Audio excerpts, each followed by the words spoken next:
আজকের জুমার আলোচনার বিষয়বস্তু হল সন্ত্রাসীর শাস্তি প্রসঙ্গে সন্ত্রাসবাদ।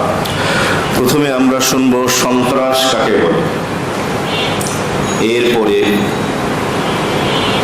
কোরআন হাদিসের প্রেক্ষাপটে সন্ত্রাসের সেই বিবরণ, সমাজের প্রেক্ষাপট এবং শরিয়াতের দৃষ্টিকোণ থেকে সন্ত্রাসীদের কি শাস্তি এ প্রসঙ্গে শুনব। আলোচনাটি সময় উপযোগী, এই মুহূর্তে প্রতিটি মসজিদ দিকেই করা প্রয়োজন। সাধারণ মুসলমান যারা রয়েছেন তাদের মাঝে এই বিষয়ে একটি সঠিক ধ্যান ধারণা রাখা উচিত। মহান আল্লাহ রাব্বুল আলামিন আমাদের সকলকে শুরু থেকে শেষ পর্যন্ত সবগুলো কথা ইখলাস ও বিনয়ের সাথে আমলের নিয়তে বলার এবং শোনার তৌফিক দান করেন। প্রথমে আসি, সন্ত্রাস কাকে বলে। বাংলায় বলা হয় সন্ত্রাস, আর কোরআনের পরিভাষায় বলা হয় মুফসিদুনা ফিল আরদ, আর ইংরেজিতে বলা হয় টেরোরিস্ট। মুফাসসিরিনে কিরামগণ লিখেছে, তিনটি বিষয় যখন একত্রিত হয় তখন তাকে সন্ত্রাস বলা হয়। নম্বর এক, দলবদ্ধ হওয়া। দ্বিতীয় নম্বরে হলো অস্ত্র নিয়ে হামলা করা। আর তৃতীয় নম্বরে হলো নির্দোষ নিরপরাধের উপরে হামলা করা। দলবদ্ধ হয়ে, অস্ত্রশস্ত্রে সজ্জিত হয়ে, অস্ত্রের মাধ্যমে নির্দোষ নিরপরাধ ব্যক্তির উপরে যে হামলা হয়, মুফাসসিরিনে কিরামগণ লিখেছেন শরিয়াতের পরিভাষায় তাকে সন্ত্রাস বলা হয়। ইংরেজিতে বলা হয় টেরোরিস্ট, আর কোরআনের পরিভাষায় বলা হয় মুফসিদুনা ফিল আরদ। আর এই কাজে যারা লিপ্ত হয় তাদেরকে বলা হয় সন্ত্রাসী। এবার আসি, ইসলামে এই সন্ত্রাসের অস্তিত্ব পাওয়া যায় কিনা। মুফাসসিরিনে কিরামগণ এবং মুহাদ্দিসিনে কিরামগণ লেখেন, নবী করিম সাল্লাল্লাহু আলাইহি ওয়াসাল্লামের জীবদ্দশায় একবার একটি জঘন্যতম সন্ত্রাসী কর্মকাণ্ড সংঘটিত হলো এবং এক পর্যায়ে সকল সন্ত্রাসীদেরকে নবীজির দরবারে তাদেরকে বন্দী করে নিয়ে আসা হলো। ইতিপূর্বে এমন সন্ত্রাসী কর্মকাণ্ড প্রকাশ পায়নি, সংঘটিত হয়নি। বিদায় মহান আল্লাহ রাব্বুল আলামিন সন্ত্রাসীদের কি শাস্তি হবে এর বিধান দিয়ে সূরা মায়েদার 33 নম্বর আয়াতে কারিমা নাজিল করে দিলেন। বলুন সুবহানাল্লাহ। এর আগে আমরা শুনি নেই এই সূরা মায়েদার 33 নম্বর আয়াতে কারিমার শানে নজুল কি, এই আয়াতে কারিমা নাজিল হওয়ার প্রেক্ষাপট কি, তারপরে আমরা সন্ত্রাসীদের কি শাস্তি শেষ পর্যায়ে সেটি শুনব। বর্তমানে আরব দেশগুলোর মধ্যে থেকে একটি দেশ আছে বাহরাইন, নাম শুনেছেন? আমাদের অনেক বাংলাদেশীও সে দেশে কাজ করে। এই বাহরাইন থেকে একটি দল আসলো, হাদিসের মধ্যে তাদের নাম বলা হয়েছে ওরাইনা সম্প্রদায়। ওরাইনা সম্প্রদায় এই বাহরাইন থেকে মদিনাতুল মুনাওয়ারায় নবী করিম সাল্লাল্লাহু আলাইহি ওয়াসাল্লামের দরবারে রিসালাতে এসে একদিন হাজির হলো এবং তারা কালেমা পড়ে মুসলমান হয়ে গেল। এক পর্যায়ে তারা অসুস্থ হলে নবীজির নিকটে তারা আবেদন করলো, ইয়া রাসূলুল্লাহ, আমাদের একটা বিমারি আছে, অসুস্থতা আছে, পেটের বিমারি, পেটের রোগ। কেউ কেউ লিখেছেন যে তাদের চোখ হলুদ হয়ে গিয়েছিল, পেট ফুলে গিয়েছিল, শারীরিকভাবে তারা অসুস্থ ছিল। তো নবীজির নিকট যখন তারা তাদের এই পেটের বিমারি, এই অসুস্থতার কথা বলল, নবী করিম সাল্লাল্লাহু আলাইহি ওয়াসাল্লাম তখন তাদেরকে পরামর্শ দিলেন যে মদিনার বাহিরে মরুভূমিতে আমার এক রাখাল আছে, সে উট বিচরণ করায়, উট চড়ায়। তোমরা সেই রাখালের কাছে গিয়ে বসবাস করো, আর সেখানে সেই উটের দুধ এবং পেশাব এই দুইটা জিনিস পান করো। এখানে একটা প্রশ্ন আসে, দুধ তো পবিত্র, হালাল, পান করা যায়, কিন্তু উটের পেশাব পান করার নির্দেশ নবীজি কিভাবে দিলেন, এর বিভিন্ন ব্যাখ্যা রয়েছে। তো সব থেকে পরিধানযোগ্য উল্লেখযোগ্য যে ব্যাখ্যাটি সেটি হলো, কোনো মানুষ যদি এমন কোনো রোগে অসুস্থ হয়ে যায়, দুরারোগে আক্রান্ত হয়, ওই রোগের বিকল্প আর কোনো চিকিৎসা যদি খুঁজে না পাওয়া যায়, আর কোনো দিনদার অভিজ্ঞ ডাক্তার যদি বলে তার এই রোগের চিকিৎসা কোনো একটি হারাম জিনিসের ভিতরে রয়েছে, তাহলে তাৎক্ষণিক প্রয়োজনের খাতিরে সেই নিষিদ্ধ জিনিসটি ব্যবহারের অনুমোদন শরীয়তে রয়েছে। এটি শরীয়ত সিদ্ধ। হয়তো আল্লাহর হাবিব বিষয়টি জানতে পেরেছিলেন, তো আল্লাহর হাবিব বললেন, তোমরা সেই রাখালের কাছে গিয়ে উটের দুধ এবং পেশাব পান করো। তো তারা যখন সেই রাখালের কাছে গিয়ে বসবাস করতে লাগলো এবং উটের দুধ আর পেশাব পান করতে লাগলো, এক পর্যায়ে আল্লাহ তাআলা তাদেরকে শেফা, সুস্থতা দান করলেন। বলুন সুবহানাল্লাহ। বুঝে থাকলে বলুন, আল্লাহর হাবিব তাদেরকে যে পরামর্শ দিয়েছিলেন চিকিৎসার জন্য, এটা কি ভালো পরামর্শ না মন্দ? ভালো পরামর্শ দিয়েছিলেন। যখন তারা সুস্থ হয়ে গেল, সুস্থ হওয়ার পরে ওই উটের রাখালকে তারা হত্যা করলো। তারা হত্যা করে ওই যে উটগুলো ছিল সেগুলো নিয়ে পালিয়ে গেল। এখানে তারা 3টা অপরাধ করেছিল। 1 নম্বর অপরাধ ছিল তারা মুরতাদ হয়ে গেল। মুরতাদ বলা হয় যে পূর্বে ইসলাম ধর্মে ছিল, পরবর্তীতে ধর্মান্তরিত হয়ে যায়, যাকে আমরা বলি নাস্তিক। 1 নম্বর অপরাধ ছিল তারা মুরতাদ হয়ে গেল। আর মুরতাদ প্রসঙ্গে কোরআনে কারীম আল্লাহ তাআলা বলেন, ওয়া মান ইয়ারতাদিদ মিনকুম আন দীনিহি ফায়ামুত ওয়া হুয়া কাফিরুন ফাউলাইকা হাবিতাত আমালুহুম ফিদ দুনিয়া ওয়াল আখিরাহ। কোন ব্যক্তি যদি ইসলাম ধর্ম থেকে বের হয়ে যায়, মুরতাদ হয়ে যায়, ওই ব্যক্তি যত আমল করবে দুনিয়া এবং আখিরাতের সমস্ত আমল বরবাদ হয়ে যায়, শেষ হয়ে যায়। তো প্রথম অপরাধ তাদের ছিল, তারা মুরতাদ হয়ে গিয়েছিল, ধর্মান্তরিত হয়েছিল। দ্বিতীয় অপরাধ ছিল তারা ওই রাখালকে নির্মমভাবে হত্যা করেছিল। রাখালের 2 হাত 2 পাও কেটে ফেলেছিল।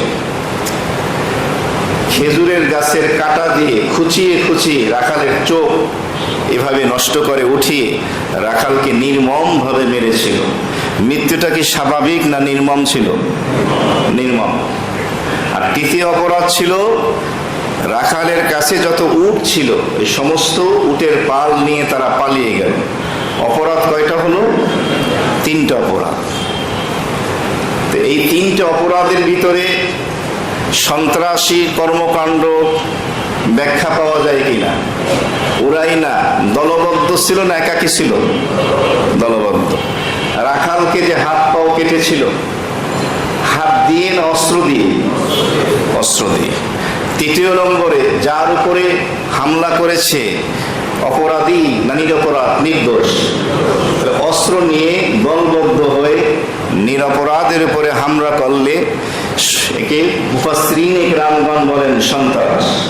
তাহলে এই কাজটা তাদের সন্ত্রাসী কর্মকাণ্ড ছিল। একটু টাচ দিয়ে দিই যে সেই অতীত ইতিহাসের কথা শুনে কি লাভ? কিছুদিন আগে ইসকনের সমর্থকরা একজন মুসলিম আইনজীবীকে জবাই করে হত্যা করেছিল কিনা? দলবদ্ধভাবে হত্যা করেছে। হাত দিয়ে না অস্ত্র দিয়ে? নিরপরাধ না অপরাধীর উপরে? কথা বুঝে আসতেছে? সন্ত্রাসী কর্মকাণ্ড বোঝা যাচ্ছে? এটা ফিনিশিং লাস্টে দেবো, একটু সামান্য টাচ দিলাম মাত্র।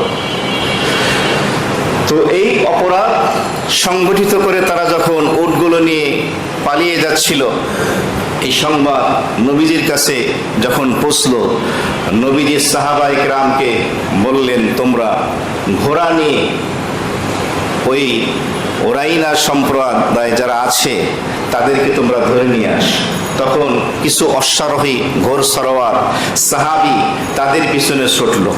তো ওই ওরাইলা সম্প্রদায় সন্ত্রাসী, ওরা তো উট নিয়ে যাচ্ছে উটের গতিতে। উটের গতি বেশি না ঘোড়ার গতি বেশি? তো ঘোড়ার গতি বেশি। অশ্বারোহী বাহিনী গিয়ে তাদেরকে পাকড়াও করে উট সহ গোটা বাহিনীকে তারা ধরে নবীজির দরবারে নিয়ে আসলো। এতটুকু এখানে রেখে দেন, এবার একটু অন্য জায়গায় যাব।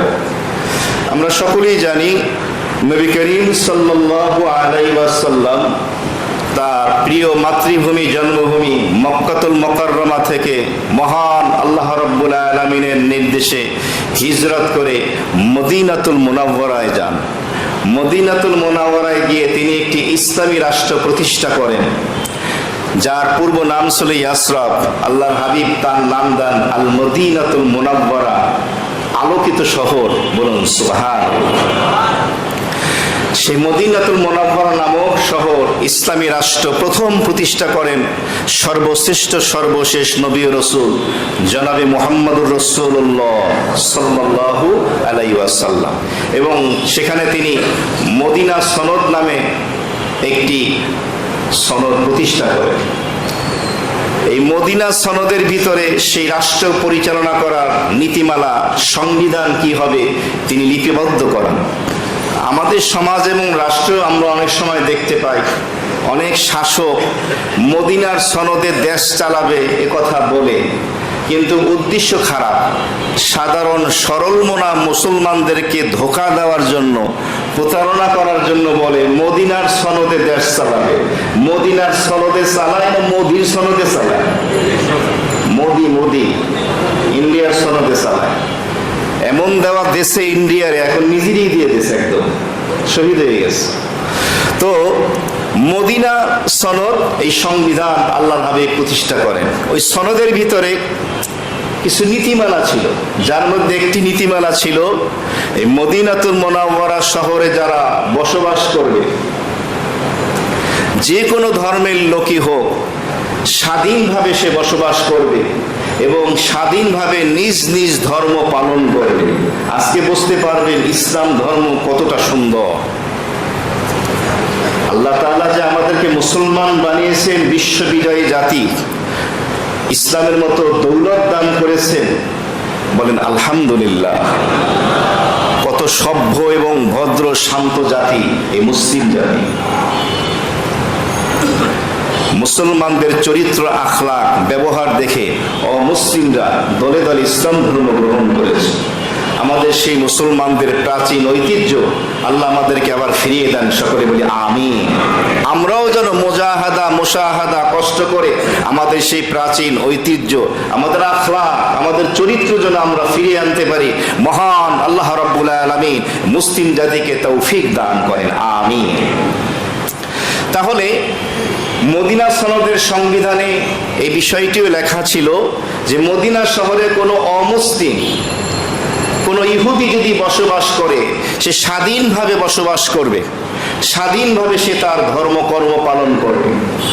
মদিনা শহরে কোনো মুসলিম যদি বসবাস করে, সে স্বাধীনভাবে নিশ্চিন্তে বসবাস করবে এবং স্বাধীনভাবে তার ধর্ম পালন করবে। খেয়াল করতে হবে, কিছু কথা আছে, খেয়াল করতে হবে।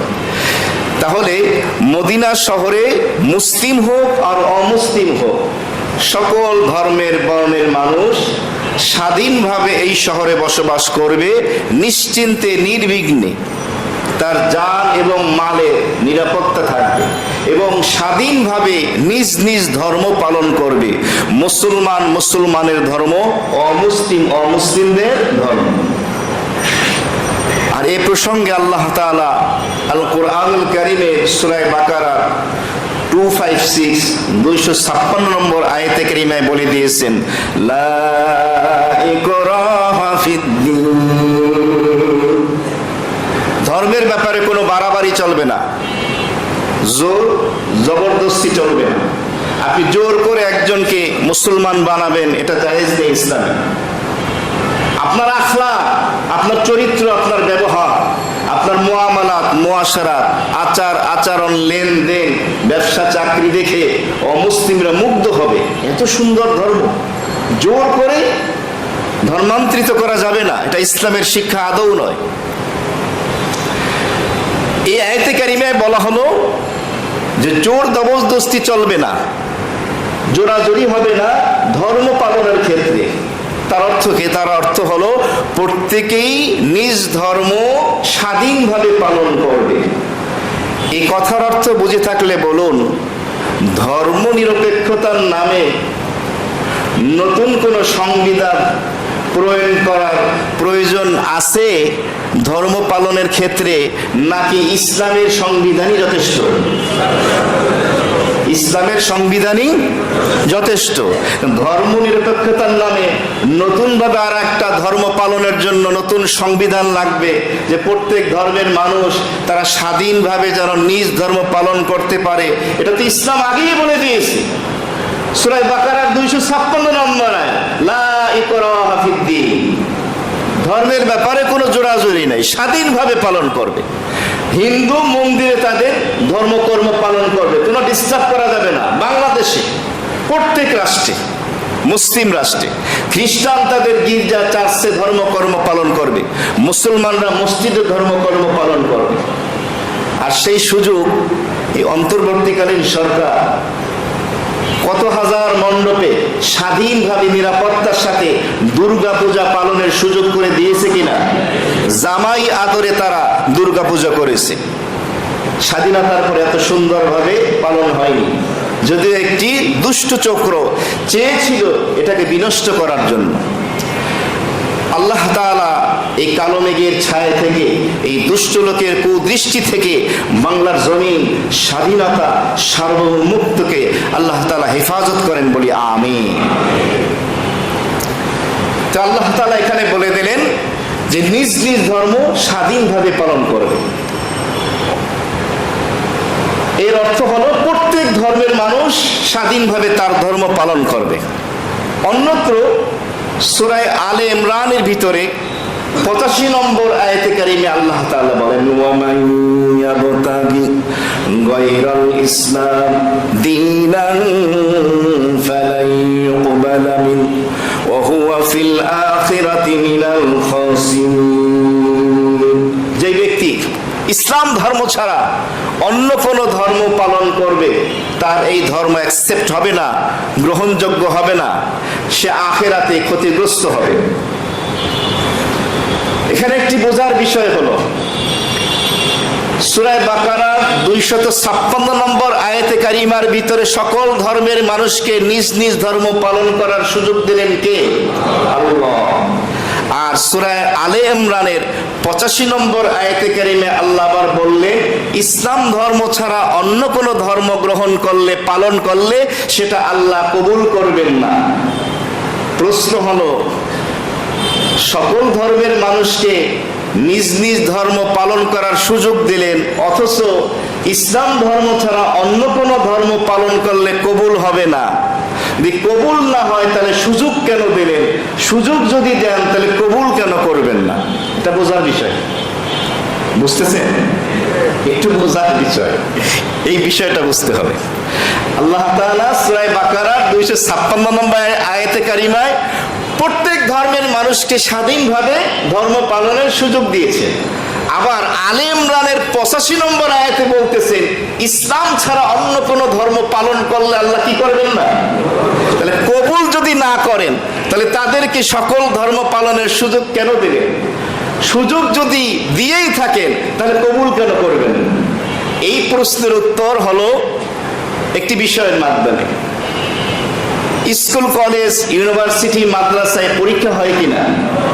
পরীক্ষার হলে ছাত্রছাত্রীরা যায়, প্রশ্নপত্র পাওয়ার পরে বুঝে থাকলে বলবেন, সকল স্টুডেন্ট, ছাত্রছাত্রী সঠিক অ্যান্সার দেয় না কেউ ভুলও দেয়? কেউ সঠিক দেয়, কেউ ভুলও দেয়।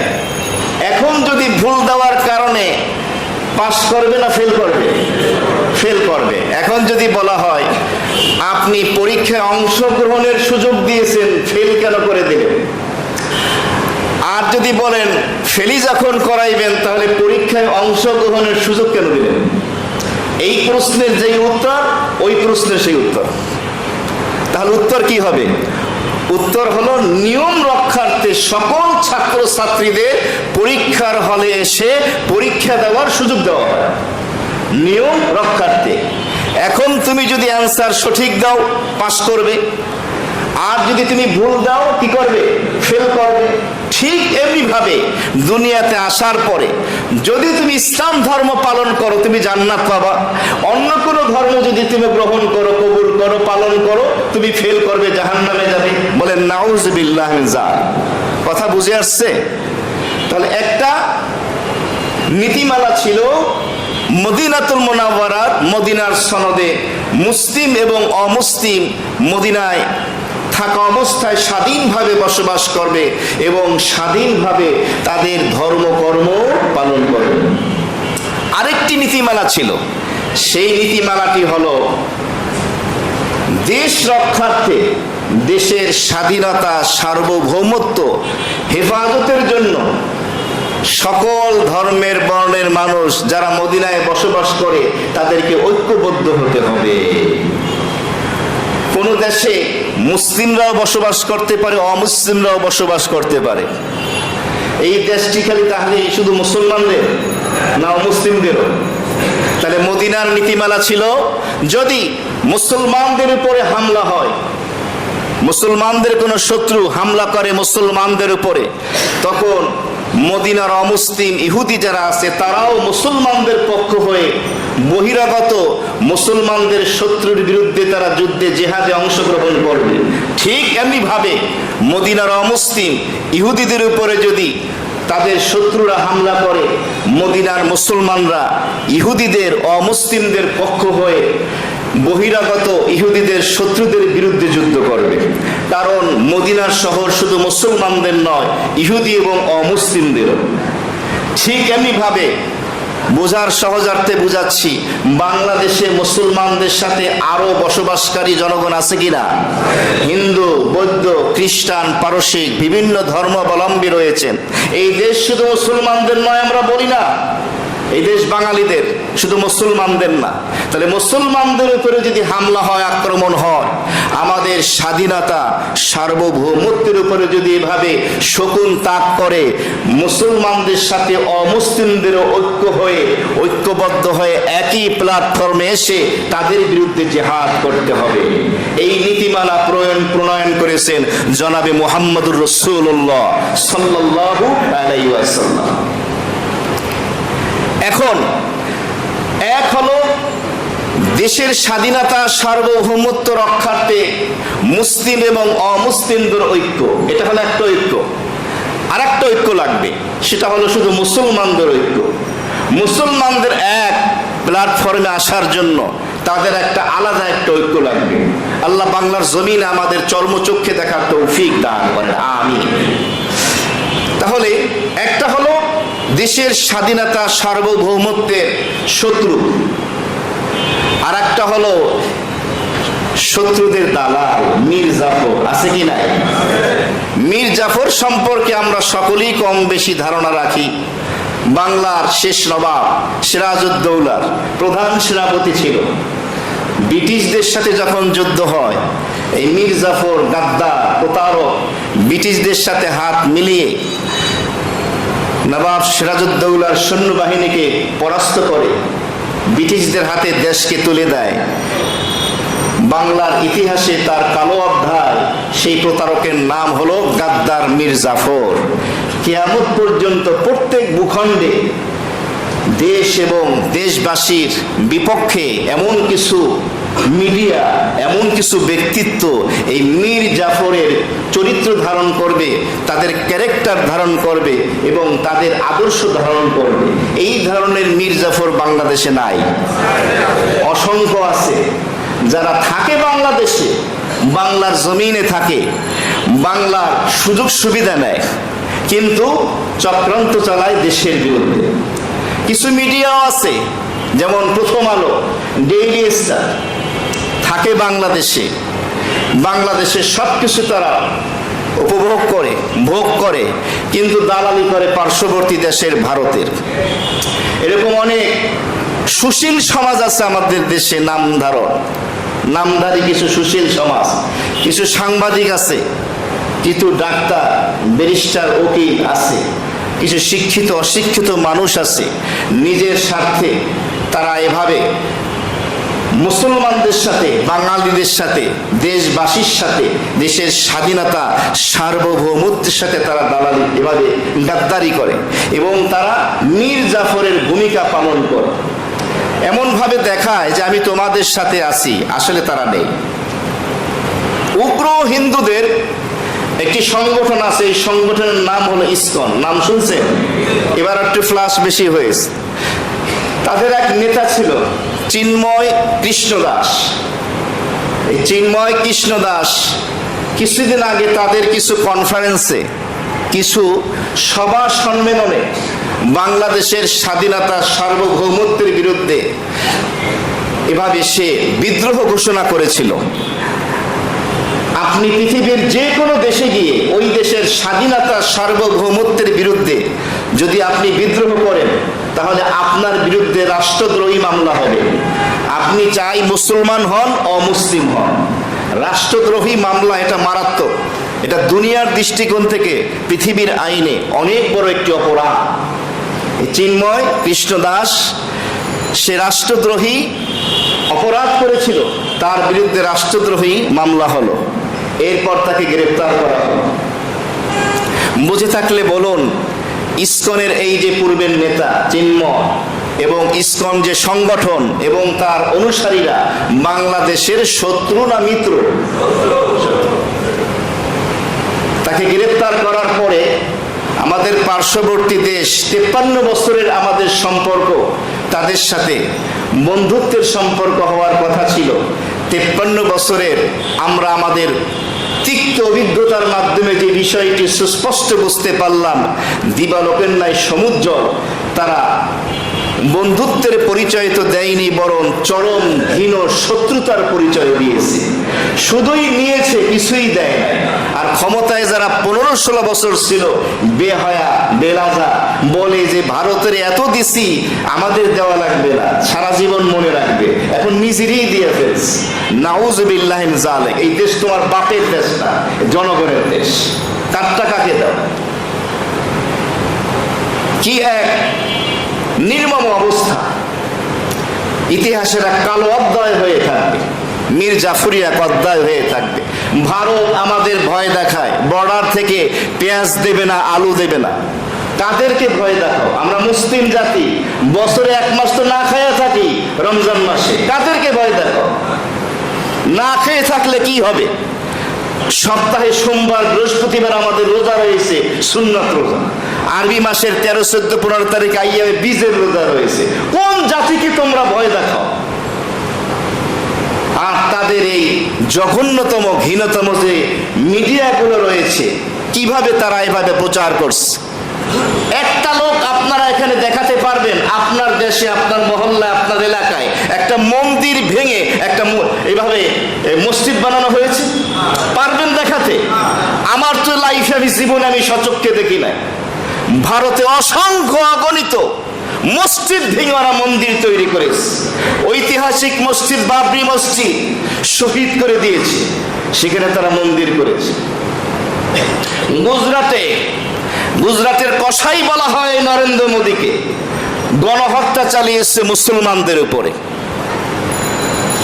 মুসলমানদেরকে নির্মমভাবে মেরেছে শুধু গরু জবাই করার কারণে, গরুর গোশত ভক্ষণ করার কারণে, মেয়েরা হিজাব পরার কারণে অপদস্থ লাঞ্ছিত করা হয়েছে। এরা পথে ঘাটে মিডিয়া এখনো সেটা রয়েছে। তাদের মিডিয়া নেতৃবৃন্দ বলে, এখন আমার মমতা ব্যানার্জি ভালো মনে করেছিলাম, মাথায় তো কিচ্ছু নাই, শান্তি বাহিনী লাগবে নাকি? মাথায় কিছু আছে? বলতেছে বাংলাদেশের সংখ্যালঘু যারা আছে, হিন্দু সম্প্রদায়েরা নাকি নিরাপত্তাহীনতায় ভুগতেছে।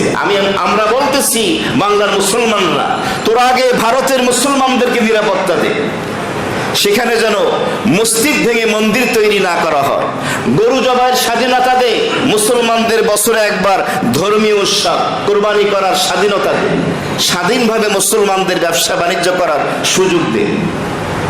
আমরা তো সেটা বলছি। এখন বলতেছে আজমির শরীফে খাজা মঈনুদ্দিন চিশতি রহমাতুল্লাহ আলাইহি যে মাজার, তার নিচে নাকি ওদের শিব মন্দির আছে, নাউজুবিল্লাহ মিন যালিক, রিট করেছে আদালতে। আবার বলতেছে তাজমহলের নিচেও নাকি একটা আছে, ভাঙ তাজমহল, আমাদের সমস্যা নাই। তাজমহল দিয়ে যে টাকা কামাও, ওটা তোদের রুটি রুজির দরকার হয়, আমাদের দরকার হয় না। ভারতের যত ঐতিহাসিক ঐতিহ্য আছে সব মুসলমানদের। আগ্রার তাজমহল বাদশাহ শাহজাহানের, দিল্লির কুতুব মিনার, দিল্লির দুর্গ, লাল কেল্লা থেকে শুরু করে সব মুসলমানদের, ওদের কিছু নেই। পৃথিবীর ইতিহাসে 2024 সালে ডিসেম্বর মাসে এই মুহূর্তে বলছি, জঘন্যতম কোন নিম্নমানের যদি জাতি হয়ে থাকে ইহুদিদের পরে এটা হলো হিন্দু জাতি। বাথরুম পর্যন্ত নাই পায়খানা করার জন্য, এতটা নোংরা এবং এতটা তাদের হীন মনোভাব তারা পোষণ করে। তাদেরকে বাংলাদেশের মুসলমানদেরকে চিকিৎসার জন্য যেতে দেবে না, তোদের চিকিৎসার দরকার নেই।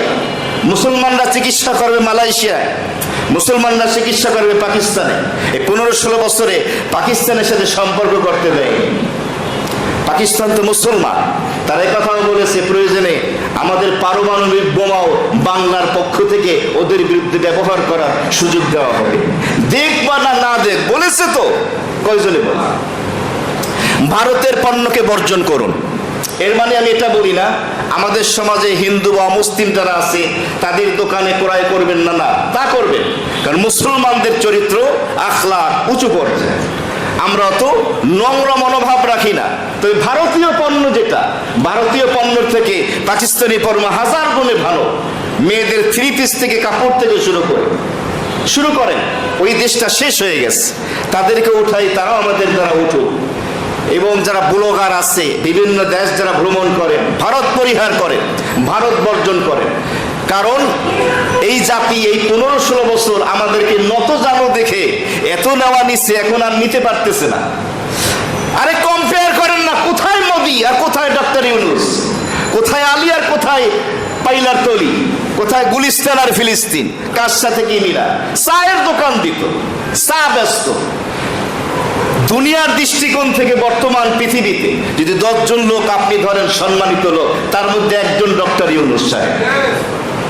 আমি দুনিয়ার দৃষ্টিকোণ থেকে বলছি, এই যে 70-80 বছর বয়সে কিভাবে সে কষ্ট করতেছে, তার সম্মানের অভাব আছে, সম্পদের অভাব আছে, কিছুর দরকার নেই। কেন করতেছে? দেশবাসীর জন্য শেষ চেষ্টাটা করতেছে। কিন্তু বাংলার মানুষ তো ভালো না, আমাদের চরিত্র ভালো না। মিডিয়ায় দেখতেছেন এই শ্যামবাজারে আলু আসছে, পৌঁছতে 24 টাকা না কয় টাকা লাগছে, বিক্রি করছে কত টাকা? 63 টাকা। পরে ওই লোক বলতেছেন, স্যার বলতেছেন যে আপনি তো শুধু আলু বেচেই জান্নাতে চলে যাবেন। ডিম বিক্রি করে, এক একটা ডিমে পাইকারি বিক্রি করে কত? চোখের সামনে প্রায় 2000 যুবক কিশোর কিশোরী যুবতী চলে গেল, হাজার হাজার যুবক কিশোর পঙ্গু হয়ে গেল, অন্ধত্ব বরণ করলো। এরপরও এই দেশের কিছু মুনাফালোভী নোংরা মন মানসিকতার ব্যবসায়ীর চরিত্র চেঞ্জ হয় নাই, পরিবর্তন হয় না। কিছু রাজনীতিক নেতৃবৃন্দ দখলদারি, চাঁদাবাজি, টেন্ডারবাজি অলরেডি শুরু হয়ে গেছে। তারেক জিয়া বলতেছে যে এখনো তো ক্ষমতা আসি নাই, তোমরা কি শুরু করছো? আসতে পারবে কিনা তারও কোনো নিশ্চয়তা নেই। বেচারা কত সুন্দরভাবে বলতেছে, কার কথা কে শোনে? কি নোংরা মন মানসিকতা, কোথায় গিয়ে পড়ছি? আমাদের বাংলাদেশকে আল্লাহ সোনার দেশ বানিয়েছেন, এখানে খালি বীজ ফেলবেন, দেখবেন আল্লাহ ফসল উঠিয়ে দিয়েছে। আমাদের উচিত আমাদের কৃষক ভাইয়েরা যারা আছেন, দেশে গ্রামে যারা আছে, তাদেরকে প্রণোদনা দেওয়া, উৎসাহ উদ্দীপনা দেওয়া, গভর্নমেন্ট থেকে তাদের সহায়তা করা, উৎসাহ দেওয়া। 1 খণ্ড জমিনও যেন পড়ে না থাকে, চাষাবাদ যোগ্য যেন হয়। যেখানে যেই ফসল ভালো হয় তাদেরকে উৎসাহ দেন, তাদেরকে দিয়ে সেগুলো করে। চিকিৎসার জন্য ইন্ডিয়া কেন যেতে হবে? বাংলাদেশের ডাক্তারদের বহির্বিশ্বে অনেক কদর আছে। আমাদের দেশের অধিকাংশ ডাক্তার বাহিরে গিয়ে চিকিৎসা করেন, অপারেশন আছে কি নাই? আছে। আপনাদের নোংরা মন মানসিকতা পরিহার করতে হবে। এই যে আপনারা টেস্ট বাণিজ্য যেটা করেন, টেস্ট বাণিজ্য পরিহার করতে হবে। যদি টেস্ট দেওয়ার প্রয়োজন হয় দিবেন, একটা হলে একটা, দুইটা হলে দুইটা। কমিশন খাওয়ার লোভে রেস্ট দিবেন না। বেশি লাগবে না, বাংলার 10 জন বা 20 জন এমন সম্পদশালী লোক বাংলার জমিনে দাঁড়িয়ে যায়, নারায়ণগঞ্জে এক এক জেলার ভিতরে এক একটা হাসপাতাল বানান, সেখানের মানুষদেরকে স্বল্প মূল্যে চিকিৎসা দেন। একটা মানুষ অসুস্থ হয়ে গেলে আল্লাহ রসুলের পরে সে আশা রাখে চিকিৎসক আমাকে সঠিক সেবা দেবে। বাড়ি গাড়ি জায়গা জমিন সব বেচা ঋণগ্রস্ত হওয়ার পরও বাংলার একটা মানুষ সুচিকিৎসা পায় না, কিডনি নাই, হার্ট নাই, সব শেষ। কোহাইতে এভাবে কবরে চলে যায়। চিকিৎসাটা এভাবে দেন। ইন্ডিয়াতে আমার যাওয়ার কোনো প্রয়োজন হবে না। বাংলার ব্যবসায়ীরা যদি সৎ হয়ে যায়, ঠিক হয়ে যায়, এদের কাছে নতজানু হতে হবে না। মুসলিম জাতি কেন নতজানু হবে? অনেকে বলে ইন্ডিয়া ছাড়া চলতে পারবো না, ইন্ডিয়া ছাড়া পাকিস্তান চলে না। পাকিস্তানের 18-19 কোটি জনগণের ভয়, ইন্ডিয়া থরথর করে কাঁপে। যখনই বর্ডারে উভয় পক্ষের ভিতরে মারামারি শুরু হয়ে যায়, কয়েক লক্ষ ইন্ডিয়ান সোলজার দরখাস্ত করে আমি অবসরে যাব, আমারে ছুটি দেন। কিসের ভয়? জানের ভয়। মুসলমানরা তো ভয় করে না, মরলে শহীদ, বাঁচলে গাজী, এটা হলো মুসলমান। আমাদের 18-19 কোটি জনগণের ভিতরে 18 থেকে 30 বছরের প্রায় 4 কোটি প্রায় জনগণ আছে, যুবক আছে। আর্মিদের মাধ্যমে এদেরকে আপনি প্রশিক্ষণ দেন, এই প্রশিক্ষণগুলো মিডিয়ার মাধ্যমে গোটা বিশ্বে ছড়াই দেন। এই ইন্ডিয়া সরকারের এভাবে পেশাব বের হয়ে যাবে, কাপড় নষ্ট হয়ে যাবে। খালি আর্মিদের উপরে আমরা নির্ভরশীল কেন? আর্মিদের আমরা রেখে দেবো, স্টক করে রেখে দেবো। ফাইনাল খেলা হবে আর্মি দিয়ে, আর জনগণ খেলবে প্রাথমিক খেলা। সেমিফাইনাল হবে জনগণ দিয়ে। এই 4 কোটি জনগণকে আপনি প্রশিক্ষণ দিয়ে দেখাই দেন কিভাবে থরথর করে কাঁপতে থাকবে। নতজানু নয়, মরতে একদিন হবে, শিয়ালের মতো নয়, সিংহের মতো মরতে হবে। মুহতারাম হাজিরিন, সর্বশেষ যে কথা আমি বলতেছিলাম, আজকের জুমার আলোচনার বিষয়বস্তু, সেটি হলো সন্ত্রাসীর কি শাস্তি। ওই ওরাইনা সম্প্রদায় 3টি অপরাধ করেছিল, মুরতাদ হয়েছিল, নির্মমভাবে অস্ত্র দিয়ে হত্যা করেছিল, তাদের মালগুলো লুণ্ঠন করে উটগুলো নিয়ে গিয়েছিল।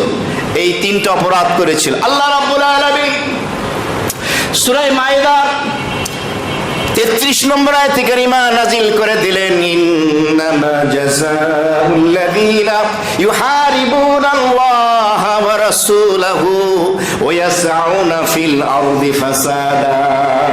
যারা জমিনের ভিতরে বিশৃঙ্খলা তৈরি করবে, সন্ত্রাসীদেরকে কোরআনের ভাষায় বলা হয় মুফসিদুনা ফিল আরদ, টেররিস্ট। যারা সন্ত্রাসী কর্মকাণ্ড যারা করবে, এদের শাস্তি কি হবে? মনে রাখবেন, এই সন্ত্রাসী কর্মকাণ্ড এটা হলো 4 প্রকার। মুফাসসিরিন কিরামের ভাষায় কয় প্রকার? খুব সংক্ষেপে বলছি। 1 নম্বরে হলো দলবদ্ধ হয়ে অস্ত্র নিয়ে নির্দোষের উপরে হামলা করাকে তো সন্ত্রাস বলে। এই হামলা করে 2টা কাজ করবে। হামলা করে নির্দোষ লোকদেরকে হত্যা করবে, তাদের মাল লুণ্ঠন করে নিয়ে যাবে, এটা হলো প্রথম প্রকার। দ্বিতীয় প্রকার হলো হামলা করবে, হত্যা করবে, কিন্তু লুণ্ঠন করবে না। তৃতীয় প্রকার হলো হামলা করবে দলবদ্ধ হয়ে অস্ত্র নিয়ে নির্দোষের উপরে হামলা করবে, লুণ্ঠন করবে, হত্যা করবে না। 4 নম্বর প্রকার হলো দলবদ্ধ হয়ে অস্ত্র নিয়ে নির্দোষের উপরে হামলা করবে, হত্যাও করবে না, লুণ্ঠনও করবে না। কয় প্রকার হলো? প্রথম প্রকার হামলা করছে, হত্যাও করছে, লুণ্ঠনও করছে। দ্বিতীয় প্রকার হত্যা করছে, লুণ্ঠন করে নাই। তৃতীয় প্রকার লুণ্ঠন করেছে, হত্যা করে নাই। চতুর্থ প্রকার হত্যাও করে নাই, লুণ্ঠনও করে নাই, শুধু কি করছে? হামলা করছে। কয় প্রকার হলো? এই 4 প্রকারের শাস্তি 4 ধরনের আল্লাহ তাআলা বলে দিলেন। প্রথম প্রকারের শাস্তি হলো তাদেরকে শুলবিদ্ধ হয়ে তাদেরকে হত্যা করা হবে, শুলিতে চড়িয়ে হাত পা কেটে কেটে। দ্বিতীয় প্রকারের শাস্তি হলো তাদেরকে স্বাভাবিকভাবে হত্যা করতে হবে। তৃতীয় প্রকারের শাস্তি হলো তাদেরকে বিপরীত দিক থেকে হাত পা কাটবে, ডান হাত বাম পা অথবা বাম হাত ডান পা। চতুর্থ প্রকারের শাস্তি হলো তাদেরকে দেশান্তর করবে, বর্তমানে তাদেরকে জেলে আবদ্ধ করে রাখতে হবে। এর মধ্যে আরেকটি কথা রয়ে গেছে, সেটি হলো কেউ যদি এককভাবে হত্যা করে তার শাস্তি শরীয়তে একরকম, কেউ যদি দলবদ্ধভাবে হত্যা করে তাহলে তার শাস্তি অন্যরকম। এককভাবে কেউ কাউকে মারল, তাহলে হত্যাকারীকে হত্যা করা হবে, শাস্তি স্বরূপ। এককভাবে এটা আমরা করব না, রাষ্ট্র করবে, ইসলামী আইন যদি থাকে। আর যদি কেউ দলবদ্ধভাবে হত্যা করে তাহলে তার শাস্তি হলো দলবদ্ধ যত লোক আছে তাদেরকে শাস্তি দেওয়া হবে, হত্যা করা হবে। আর সন্ত্রাস বলা হয় এককভাবে কাজ করানো, দলবদ্ধভাবে। 2 নম্বরে অস্ত্র দিয়ে, 3 নম্বরে নির্দোষের উপরে, তার নাম হলো সন্ত্রাস। মুসলমান জাতি কতটা শান্তপ্রিয় জাতি, একজন মুসলিম আইনজীবীকে হত্যা করার পরও আমরা শান্তশিষ্ট ছিলাম কিনা? হামলা করেছি কোথাও? না, মিডিয়ায় ভুল দেখাচ্ছি। সবসময় মনে রাখবেন, কোনো মুসলিমের সাথে দুর্ব্যবহার করা যাবে না, বাঁকা চোখে তাকানো যাবে না। তারা আমাদের সমাজে স্বাধীনভাবে বসবাস করবে, তাদের জান এবং মালের নিরাপত্তা দেওয়া হবে, তাদের কোনো ধর্মীয় উপাসনায় হামলা করা যাবে না, স্বাধীনভাবে ধর্মকর্ম পালন করবে, সুন্দর ব্যবহার করতে হবে। আপনার আমার দায়িত্ব না তাকে শাস্তি দেওয়া, অপরাধ করলে রাষ্ট্র তাকে শাস্তি দেবে। আল্লাহ তাআলা আমাদেরকে বুঝার এবং আমলের তৌফিক দান করুন।